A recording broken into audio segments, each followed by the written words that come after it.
Hi everyone and welcome to a new Digitone tutorial. This time I want to look a little bit on the sound design capabilities of the Digitone, because I recently tried a lot percussive sound design on the Digitone and actually quite enjoyed it. And yeah, I thought I would maybe do a couple of videos around that. So if you would be interested in me making this a series, just let me know in the comments below. But yeah, for now, I want to dive with you into kick drums and creating kick drums on the Digitone. And today we are looking on how to create this kick drum that you are hearing here in the background. So let's get right into it. Before we get into the Digitone, I first want to kind of like give a little theory breakdown of what actually is a synthesized kick drum. And it's actually pretty simple. A synthesized kick drum contains of two main elements, which is a sine wave combined with a very quick pitch drop. The sine wave forms the kind of like body of the kick drum, while the pitch drop creates the percussive feel. So you have kind of like a very bassy sine wave combined with this quick pitch drop, which gives it a percussive feel, and that both together is then our kick drum. And once you have this basic foundation, you can of course further tweak the kick drum. That means you can apply some amp ADSR, play around with that. You can use the filter resonance, which we will also do here on the Digitone, to further shape the sound. You can use drive, which is of course in techno productions used a lot of times. And yeah, also LFOs, there are many options on how to further tweak the kick drum in the way you want it to sound. So let's have a look on how that actually works on the Digitone here. So for this example, this was, by the way, the kick that I just used. I will include this one in my upcoming SOUNDPACK, which will hopefully be out very, very soon.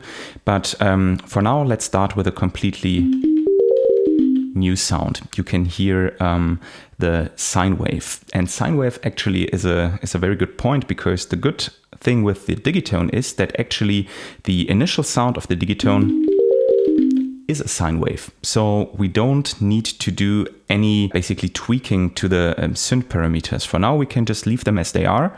And the only thing we will be doing is to tune it a little bit down, because we don't want such a high tone. We want rather a lower tone like this. But we don't do it with the arrows here, because the advantage if you do it in the sound setup is that when you then save the sound to your portfolio, then it will automatically be loaded in the right octave. So if we say here now in octave -2 and now go out, we can hear that we have the sound in the way we want it to sound. And this is a big advantage, because then once you load up sounds from your sound pool, it's actually quite easy because you already have them in the right pitch. Okay, the next thing we are doing is we are going to the LFO, because what we now want to do is we have the sine wave, it's tuned down, and now we want to have a quick pitch drop. And I like to do it using the LFO. And now I'm going here to, where is it? Pitch all, which basically affects all the pitch. And then for the mode, we are going to set the mode to 1, because we just want one cycle to be played. Because if I set it like this and now make a pitch drop, it sounds like this, and we just want it basically to happen one time. Then here in the wave, we are going to choose the exp. I think it's, I don't know actually what the shortage is for. And you can already hear that the sound starts to sound like a kick drum actually. What I like then to do is to bring the speed a little bit up, somewhere around here, and then the depth, something for me between, I mean, the thing is, the more depth you give it, the more punch you will get. But for this one, I like it with a little less punch. So let's say something here should be nice, that it has some punch, but also still a nice body to it. Okay, now that we already have the foundation of the kick drum, we can now actually go a little bit more into the synth engine and further tweak it. The first step I want to do is to go to the amp ADSR and shape the sound a little bit, because if you're now hearing, if I press it, it still has a sustain, which I don't want, so I put the sustain to 0. Already sounds way more like a kick drum. Give it a little bit of a shorter attack time so that we really have the punch there. I like something between 2 and 5 for that is good. Let's go with maybe for this one with 3. And then we can further shape the decay time. Decay time I like somewhere between 25 and 35. Depends on how much of a body you want to the kick. With 35 it has a little bit more oomph, and with 25 the kick drum is way shorter. Let's go with 30 for now. And to further support the punch and the kick of the kick drum, I also like to go here on the Digitone in the filter section, and there use the filter envelope combined with a high resonance to give the sound a little bit more of a tweak. For that we are actually using the filter type high pass, which is this one, and then I like to set it for the frequency somewhere around 40, that I exactly have kind of like the bottom of the kick drum. Then I use a quite high resonance. You can, when I increase it already here, that it gets a lot boomier. You can also go, if you go a little higher, you also have then a different sound.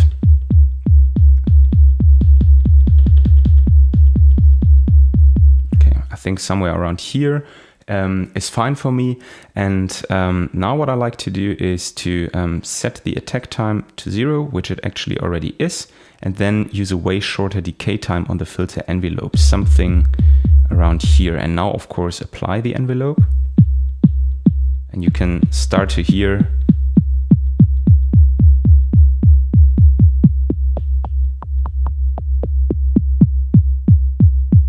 that the sound already changes.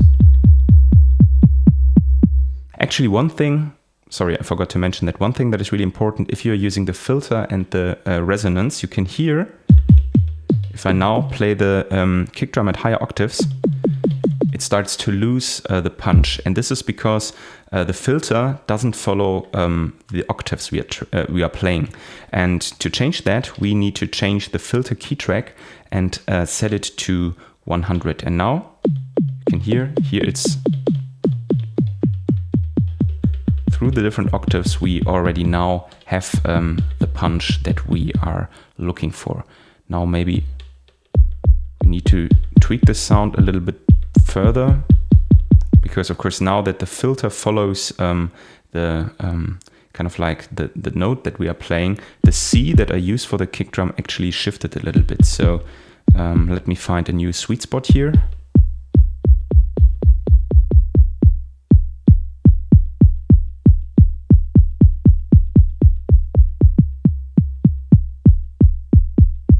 I think somewhere around here is quite nice for a kick. Let's a little bit more body. Yeah, I think that's quite nice. And yeah, now we're actually already there. Kind of the kick that I created here, maybe slightly different, but yeah, you can of course further tweak the sounds and with minimal movements get a little bit more out of it. For this kick drum now we are actually done, but to further tweak the sounds you can now use some kind of like additional bonus things. So yeah, from the beginning you realize that we didn't touch the synth parameters at all, because we wanted kind of like a clear sine wave to work with for this kick drum. But if you now want a kick drum that has a little bit more character to it and sounds maybe a little bit noisy, then it's a great idea to use actually the operators A and B on the kick drum. I also like to use them here in the envelope shape of the operators, also with a without a sustain, so I turn it all the way down.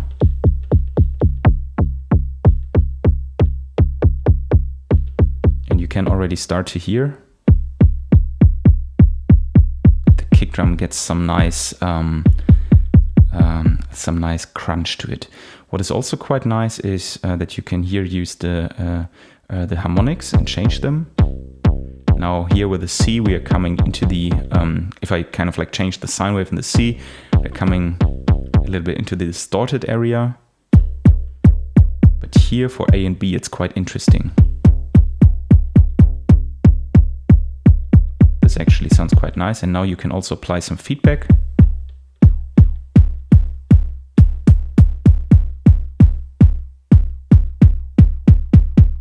That's quite cool. And now you could also try to change the mix a little bit. Okay, that sounds very funky for a kick drum. I think I still like it here the most, where we still maintain a little bit of the character of the original kick drum. Cool. To further tweak it, you could also now go here, of course, and apply some drive to it. Nice. Very cool. Yeah. I like that kick drum. I think I will be saving it for the pack later. And what you could now also do to round up the sound further, if you realize now, let me quickly bring that kick drum in. Yeah, we have a 4 on the floor beat playing here.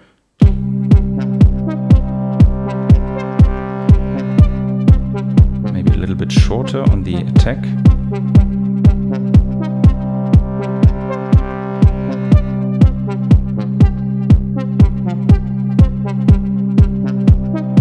I always like to hear how it sounds together with other instruments and how it would then basically sit in the mix. If you're realizing that the kick drum doesn't cut through the mix enough, you can also go to the unison menu and apply unison to the kick drum. That's very helpful, and I used it a lot on my Digitone standalone jams, where I gave some unison to the kick drums to make them cut through the mix a little bit more. Let me show you how that sounds. So this is without unison. And this is with unison. I'm very sorry.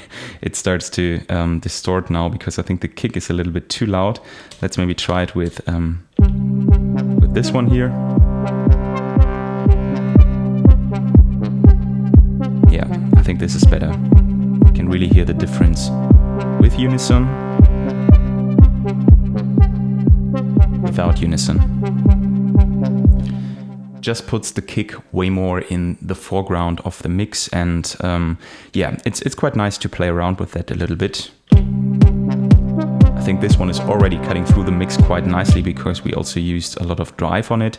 But yeah, the advantage of using drive instead of unison is, of course, that you save some of your voices because, of course, now if I use unison, every time the kick hits, 2 voices of the Digitone are being used. And that, of course, gives you less options to use other instruments. So I try always to keep my drums as little voice consuming as possible so that I have more voices open to use if I do standalone jams on the Digitone. However, if you are about to sample the kick drum just coming from the Digitone, it might sometimes be a good idea to use unison, sample it, and then further use it on another device because it can really fatten up the sound a little bit. And yeah, that's it for today's video. That's how I create kick drums using the Elektron Digitone synthesizer. A lot of fun. I'm still getting more into crafting actually percussive sounds on the Digitone because till now I've more crafted melodic sounds, which I still love to do, but I would also learn more about how actually percussive sounds are being synthesized. And it's a great exercise also for me to get more into the sound design capabilities of the Digitone. If you enjoyed that video, I would appreciate a like, a sub, whatever it is. And yeah, if you would like more percussive sound design videos on the Digitone, let me know in the comments. And yeah, I'm happy to continue this series in a couple of weeks and maybe look at how a hi-hat or a snare or any other sound basically is made. Till then, have a great time, stay creative, and I see you in the next one. Peace.